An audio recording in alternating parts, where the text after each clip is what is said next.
Alrighty guys, welcome back to Rent-A-Garby Iron Company. We're going to do a quick little update on the old 25 here. It's already broken and I can't do much worse, but I've never taken one apart, so look at that. It's like it hit something solid. I don't know how good of a solderer. Whoa! Whoa! This is a little radiator for a Honda Del Sol. Dude, we're potentially sitting on like 12 gears. Oh my gosh. It's supposed to be a straight line. We started doing a little bit of work on it and found, after the last time we worked on this thing, when it was overheating, it blew the radiator hose and whatnot. Oh, look at it. It's already pouring out right now. It is completely clogged full of stuff. So the radiator might be the problem. It might just be junk in here, and it finally blew a hole in this thing through the actual side of the hose. So we're gonna have to get a new radiator hose, probably flush the block out and flush the radiator out. So let's get after it.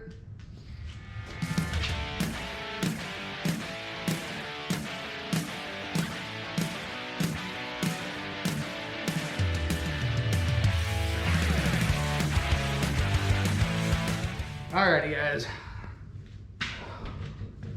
Another thing I was told is that this bypass tube right here, this tube right here was the originally one that went to the heater core. And the way this works is it just keeps bypassing the radiator. It will constantly get hotter and hotter and hotter. It will never, it'll never warm up properly. So I don't want to get rid of it altogether, like take the T out and stuff like that, because I do want to put a little heater in this thing. It'd be cool to have just those little fan heater box thingies just shoved up underneath the dash. So on trips like this one, I just missed, unfortunately, when it was like 30 degrees at nighttime, or even like 50 during the day. You know, you can kick on the heater to stay warm. But we're gonna go ahead and screw with that too. Make sure this thing is 100% for the next trip, because I honestly think I'm gonna build a camper. Like, I'm gonna make this my hillbilly camper. Like, I really think I'm gonna do that. And I'm gonna have like a full sleeping quarters, a full kitchen in here, not like a full kitchen, but a kitchen, stuff like that. So, I don't know, dumb ideas. Let's see what happens. Alrighty guys, we got this thing brought out here. Let's see how much kind of like blows up out the backside. Put this thing on and let it run and see what happens.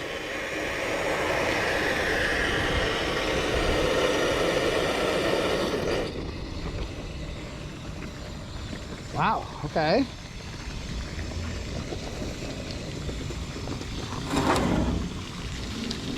Wow, nothing is even going through it. Oh. Look at that. This thing is completely packed solid. Oh wait, there's a little bit coming through now.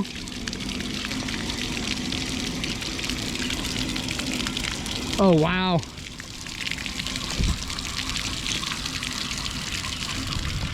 I think I found the overheating problem.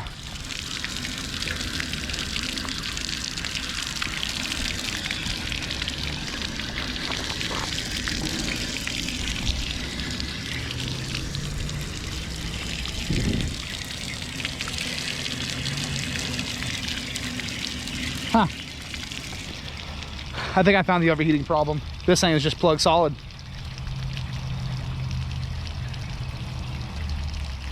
Huh, that explains it. Alrighty guys.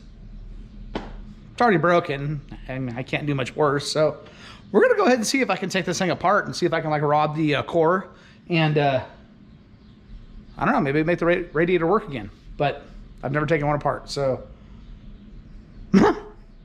I mean, all of this is solder, right? Silver solder. I should be able to do it, so let's go see.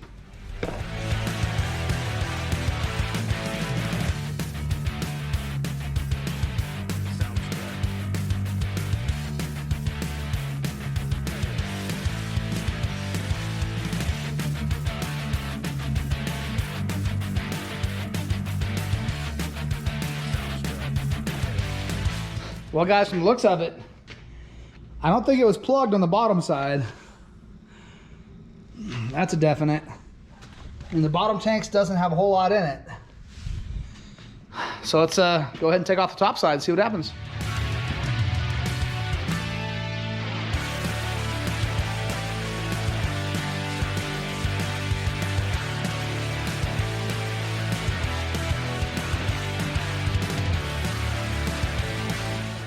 Well, guys, this doesn't look bad either, but I mean, obviously it needs to be soaked and rotted. But I mean, like, that's silicone right there stuck in one of them. That's silicone. That's silicone. Wow. Man, that thing is plugged up tight. We'll take this thing outside, set it up, and see if I can flush stuff through it. Maybe cut like a piece of sheet metal, like I could rod through it or stuff like that. I don't know. Maybe we can fix it. Let's see. Alrighty, guys. I made a quick little piece of sheet metal. We're going to see if we can rod any of these things. Okay, that one stops like dead in its tracks. Oh, wait, that one a little farther. Ah, that one went through finally.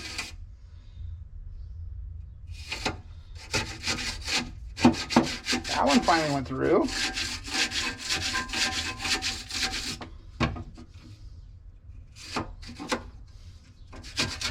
That one's going through. All right, I need to get the a little bit of stuff moving through here.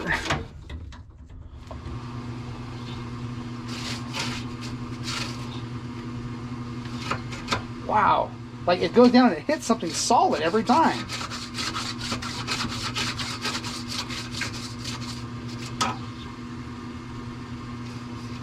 Right there. But I can knock it through.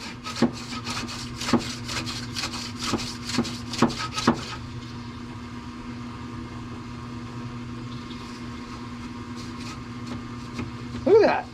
It's like it hit something solid. It's like there was some like type of level in here that like got plugged up.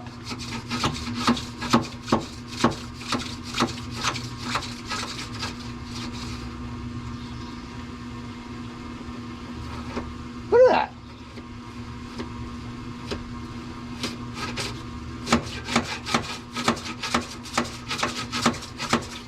Huh. So check it out. You can see the ones I've rotted and the ones that are plugged solid. Look at that. Every one is plugged solid. Other than the ones that I've just gone through. Look at this. Wow. Watch this. Look at it. Hit something solid.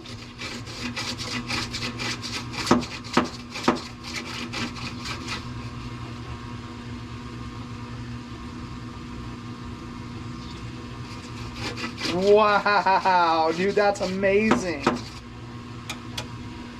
Yeah, let me do this one over here real quick, just for poos and giggies. Wow, every one has like a level that's stuck.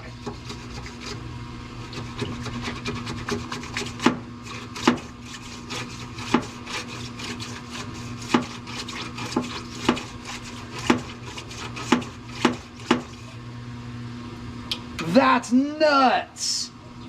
Every single one of these things was plugged solid. Watch, I'll do another one over here just for video's sake.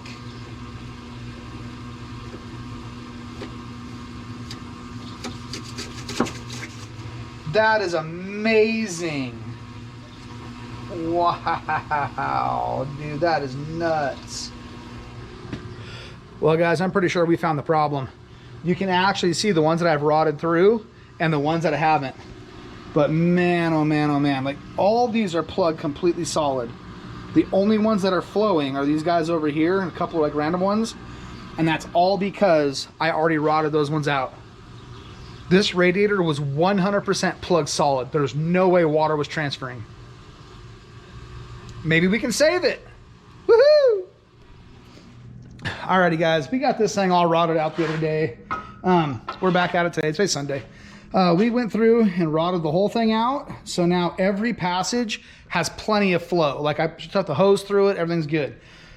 I've never put a radiator together. That's like I said, this is the first time I've taken one apart. Like first time I've ever used a torch to take the solder out, whatnot. I don't know how good of a solderer. Is it solder or solder? Because I know there's an L in it, right? Whatever. I don't know if I'm a good radiator put back together person. But we're fixing to find out. Let's do it.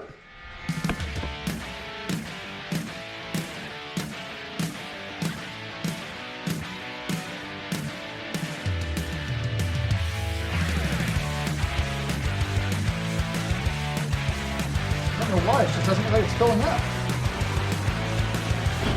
Whoa! Whoa! Ha ha! Get out of there. I don't know if I'm doing this right, but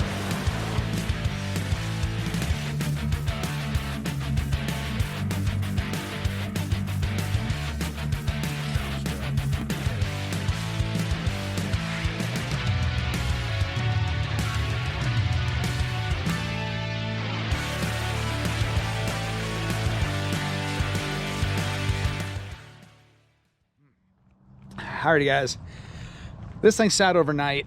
Unfortunately we had a frost last night, so it's going to be kind of wet, but I had filled this thing up completely to here with water, and I think it's leaking from right there. And this was a really bad solder job. Like, again, I'm not good at this, I've never done this before, but I think I'm going to take this whole pipe off. So if you look down inside, I'm not sure you can see it through a camera or not, but if you look down inside, it's actually got like a little ripple, like an edge that tube like indexes on. So I'm gonna try and take this thing apart and like clean it like 100%, put fresh rosin in it, and then put it back together and see if I can make it work. If not, we've got something else. Check out what came in the mail today. So worst case scenario, we went out and did something like this. So this is a little radiator for a Honda Del Sol. Fits in the hole, it's a 2-core radiator. But it's brand new, it's aluminum, and it was only 49 bucks. Got a couple of mounting holes or mounting screws. Heck, we even got pins top and bottom we can mount it to. Bert. Worst case scenario, if I can't get the other one fixed, this one goes in. Alrighty guys, we got the radiator put back in, all put back together. We had to make a little custom hosey piece because the original hose, well, you saw it had a hole in it. It's cracked. We're gonna fire this thing back up. I didn't think you guys wanted to see me put the radiator back on, so anyway, it's back on, it's done. We're gonna fire this thing up right now and let it idle for a little while. See what happens. Hopefully it doesn't blow out a bunch of water. See what happens.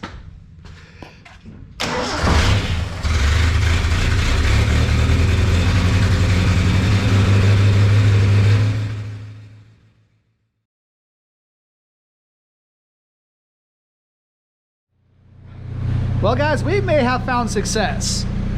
We've been running for about 10 to 12 minutes now, and it's not overheating. According to the heat gun, we're dropping 20 degrees across the radiator right now.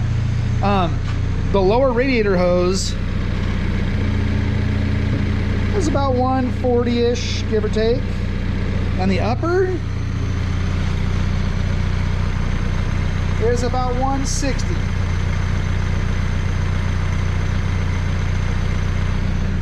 I mean, I can't complain about that at all. That's perfect. Like, I can't believe, like, for my first time doing a radiator, seems to be working. Ah, right on. We're at about 20-degree drop, and again, we have no fan shroud, and we have no air like blowing at the front of this thing. So that might be good enough. We're not spitting water out. Like, you can see it bubbling just a little bit, but nothing spectacular. But she's purring like a kitten right now. Like, I can throttle it up and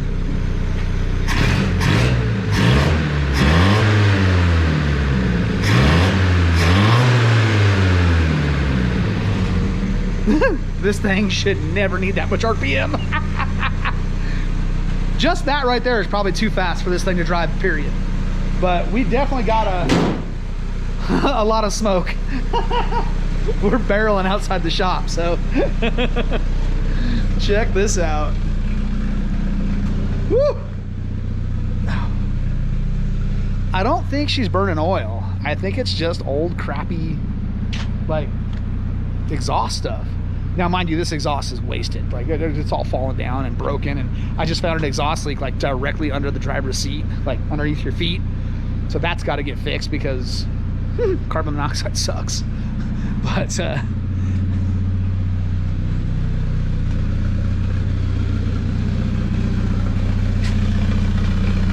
look at that. I can feel it right here. Oh, it's plugged. It's all coming out the side. The exhaust is completely plugged right now. I'm gonna have to try and fish it and see what happens. Alrighty guys, we had this thing idling for about 40 minutes. Just, you know, sitting here. And the hottest it got was 172, 173. And the whole time, the downside, hey, come on. Dude, the water going back in the motor is like 138, 140. That is perfect. So we got like a 20 to 25 degree drop across the radiator we just rotted out with like zero airflow. I mean, the fan's pulling something, but like I say, there's no shroud. I mean, I'd say we fixed it. Like, there's no leaks. This is just condensation up here. So, but this is awesome, dude. I may have fixed it. It's time to get this thing out and put around. Alrighty guys, let's see if this thing starts cold, or how it starts cold, I should say. It's been sitting here overnight. We just got back out here in the morning, and this thing is 49 degrees. 51, no, 49, 50. So it's cold. Let's see how she starts. Perfect.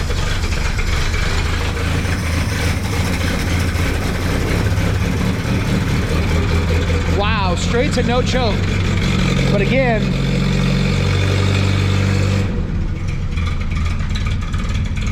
look at that. She could probably use a little choke now. I didn't realize the throttle was up.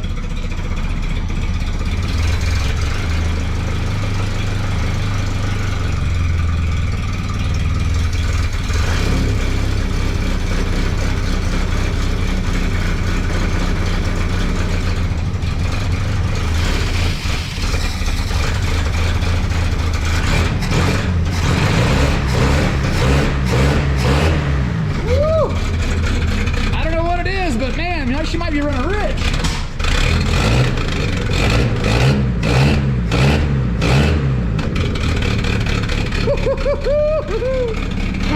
That's awesome. But I will say this much. She fires up and idles like a kitten.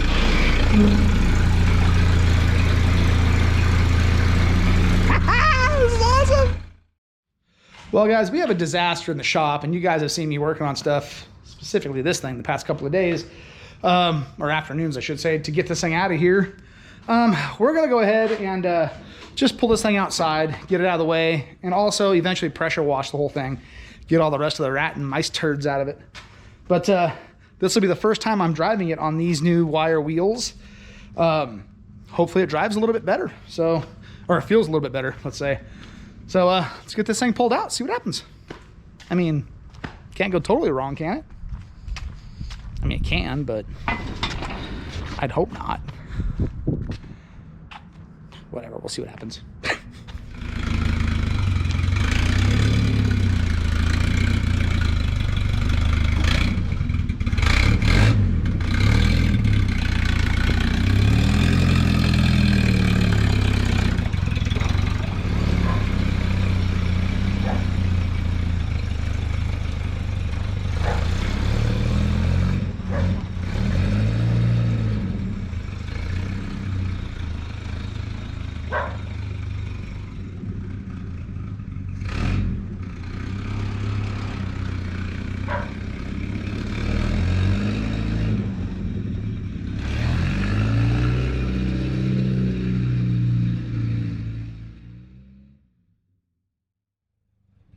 This thing's a pain in the butt to drive.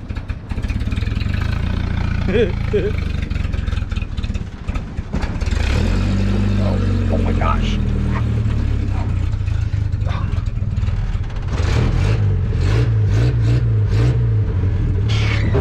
Yeah! This would have sucked on 130 miles. Better run reverse there.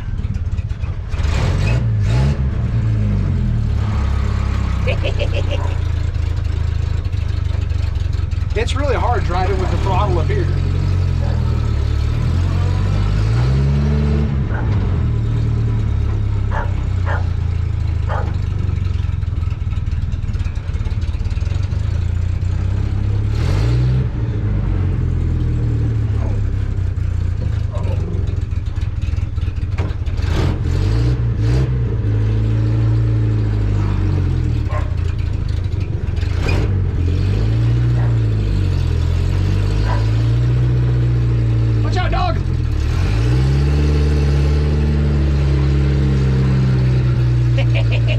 Yeah, baby.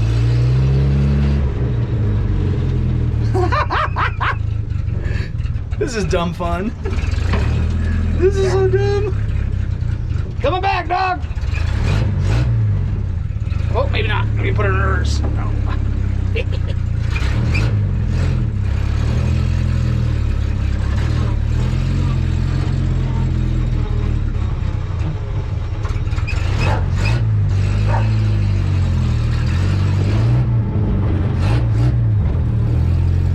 Watch out, dummy!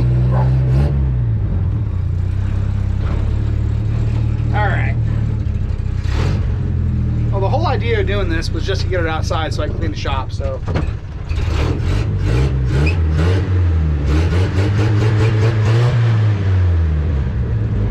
This thing is too fast for its own good.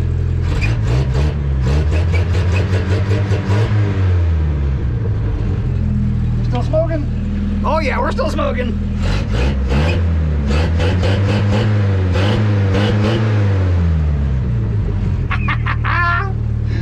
Alrighty guys, I'm gonna go inside and clean the shop. Stop being a dummy. You're ridiculous.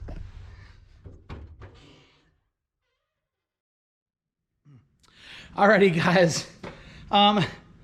Sorry the video ended kind of abruptly and nothing really came of it, but I'm gonna give you the explanation of why. It's like 4 or 5, 8, 9 days later now. Essentially, we were getting this thing ready to go on a trip and we didn't make it. Long story short, I got in my own head. We had everything prepped, ready to go. All we had to do was load and take off in the morning. But because this is a Model TT, which is the truck, flatbed, heavy duty, yada, yada, yada. This has a 2-speed rear end, like a Ruxel, but this isn't a Ruxel. I don't know what brand this one is. I haven't really found out too much information on it. That being said, this doesn't have the lever in the cab to go from the high-low speeds. It just doesn't have it. Part of that, this also has no regular rear drum brakes. Like they're complete, they're there, but they don't work. Well, they're not complete. In the drum is complete, but there's no rods or anything like that going up to the cab. And then on top of that, this has a pinion brake. So it's like a disc brake on the drive shaft on the pinion. Well, the problem with that is, where I got in my own head was, if the rear end pops into neutral for whatever reason, one, I don't have the lever in the cab to jam it back into gear. Two, I lose all my brakes. Like I'm done. I'll just coast down hills or coast backwards or whatever. Like even if it pops out of gear going uphill, I'm screwed. So that's the main reason why we didn't make it this last trip. But that's something we're gonna fix today. We're gonna figure out either put a strap on the thing so it stays in gear, or we're going to set it up to where there's a lever inside. So let's get after it, guys. Alrighty guys, so this is what I'm talking about. We're up underneath this thing, and this is the whole 2-speed rear end giddy up. Again, I don't know what brand this thing is, or if this was just supposed to be a 1-speed up here, and then this is all added. I don't know. I don't know if this is an aftermarket thing that Ford did or whatnot. But here's my problem. The lever for it is up here. Well, there's nothing going to it. Now, I'm not sure it would pop out, but if it did, we'd be back to neutral basically. Here's our, our brake. So we've got, you know, a disc brake right here. It's kind of hard to see without light, hang on. So we've got a disc brake, but like I say, if this thing pops into neutral, we are along for the ride. So we got to get some type of lever figured out for this to go up front. We got to get these guys over here hooked back up because all the brakes are still in here. They work. Hey, shut this thing down. Like, we have all the brakes and the levers and the pads and stuff are all in here. There's just nothing hooked up on both sides. So we're going to do that today. Set these guys up and then also do some type of lever for up there. That's what we're working on. Alrighty guys, I jacked up a tire right quick and did some spinning of the drive shafts and stuff and found out this is actually a 3-speed rear end, not a 2. So let me set this all up over here so I can get you guys an idea of what's going on. So I jacked up this tire right over yonder, right about there, and just enough to get it off the ground so it spins. I want to leave that tire on the ground, but what that does is it means whenever I spin the drive shaft, I have to cut however many times this guy goes around once, however many times here, we have to double it. Because we're using the differential, not spinning both tires, you know, not spinning both tires, we're just spinning the one tire. So everything's got to be double. So right now, this is a 3-speed dealio, not a 2. So, and it's very easy to get in and out of gears. So I'm actually kind of happy I didn't take it and have it pop into in between gears. But with that being said, drive gear in this thing is 5-to-1, so a 5-0 gear. Second gear is 7.5 or 750 gears, and check it out, man. Low range in this guy is 1250 gears or gear ratio. So I mean, technically I have like low range, like crawl ratio, which would be good. Which would be good if I ever have to tow somebody. Like, we can definitely tow. So in all actuality, we've got 3 speeds back here if I hook this up properly. And we've got a 4-speed transmission, 4 or 5-speed transmission up there. I think it's a 4. Dude, we're potentially sitting on like 12 gears, right? 4, 8, 12. Yeah, 12 gears. You know, possibly 15, but that's pretty cool. Alrighty guys, I know I've been telling you guys about the brakes on this thing and what I was going to do to it. I didn't realize how much grease was in these things. Like, the pads are still like plenty thick, but look at the amount of grease in here. Like, oh my gosh. Wowzers. Hopefully these brake pads still work. Oh my gosh, man. Like, I grasped the concept that this had like a leaky wheel cylinder or something, or axle seal, but wow. But the good thing about this is we're only using this as like an emergency brake. It's not going to be the permanent brakes, stuff like that. And they do work amazingly well. Like, I can lock the tire with just my hand pulling on the lever. So it's got enough leverage that it should work perfect once I get it hooked up to an emergency brake lever. So, but man, I just couldn't believe how much grease was in here. Wowzers. Wowzers. It's supposed to be a straight line.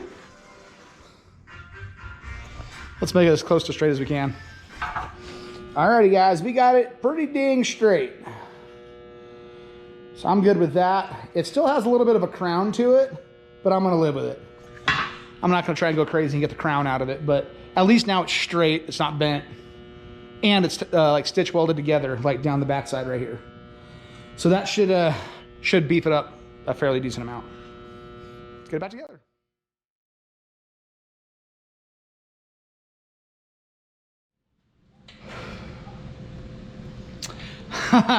Alrighty guys, I know I am way behind on doing updates. I am way behind on even telling you what I've done to this thing. I am way behind on everything right now. With that being said, we're taking the TT on an off-road trip. We're gonna go do the Mojave Road with Merlin and Brad and Joey and some guys from Oregon. They're coming all the way down from Oregon to go do this Mojave Road with us. I will do my best at like giving you guys updates on what I've done to this chariot. Let's call it a chariot because that's the best way to put this particular item. That being said, like I say, I'll do my best to like give you guys updates and whatnot. I did a lot of work without filming because from the last video, or I should say like the last clip, to now has been like a month. And we've gone to Glamis, which I'll throw a couple clips in right now of that.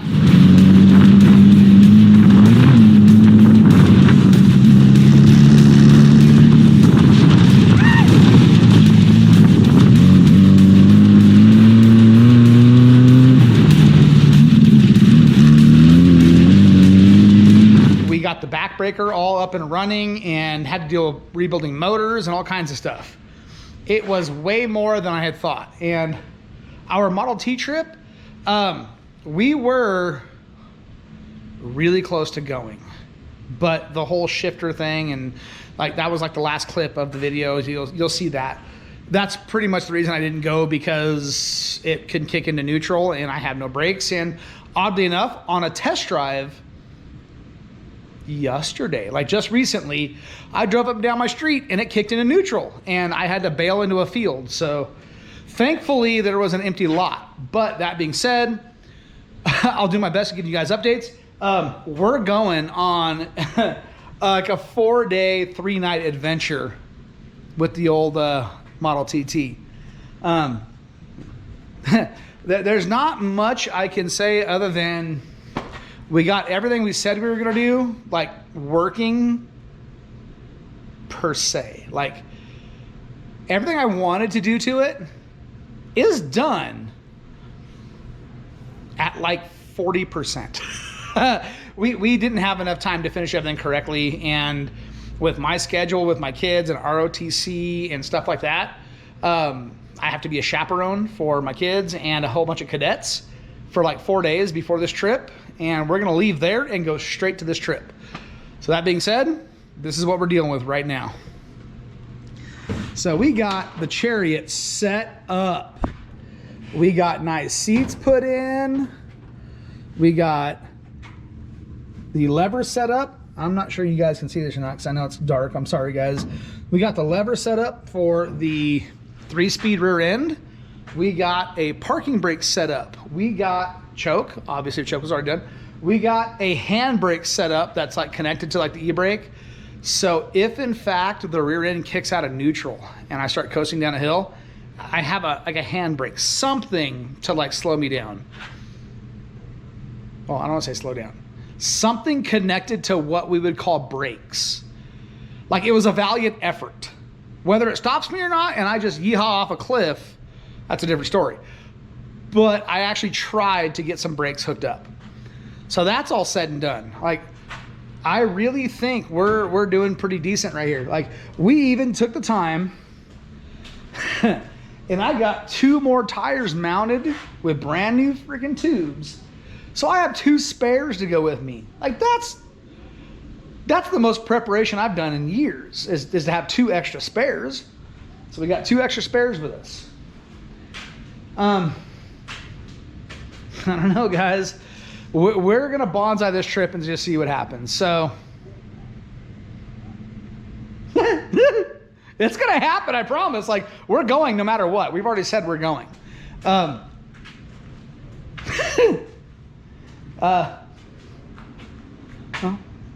if you guys like what you see and you want to watch more of my really dumb ideas, because like I used to think these were like good ideas that like people just had to understand. Nah, they're just dumb ideas. Like most people will never do these things, but I'm happy you guys are watching like me do these dumb things. You guys got to admit, it's kind of cool though. Like we're going to go do like 200 miles of off-road. I can't say in a 100-year-old car because the motor's not 100, but the chassis is 100 years old. Like let's say a 100-year-old suspension. Because literally this is like a 1925. This is 100 years old. Like this is awesome. That being said, guys, I'll catch you guys on the next video, and hopefully you follow along for this. This wasn't a disaster like the last series of videos was. This was just like way poor planning. I should have taken more time to like prep for this, but I didn't. So anyway, guys, I appreciate you guys watching, and comments, please tell me what I'm doing wrong other than the obvious, because like I'm doing everything wrong. Let me know what you guys think, guys. I'll talk to you guys on the next video.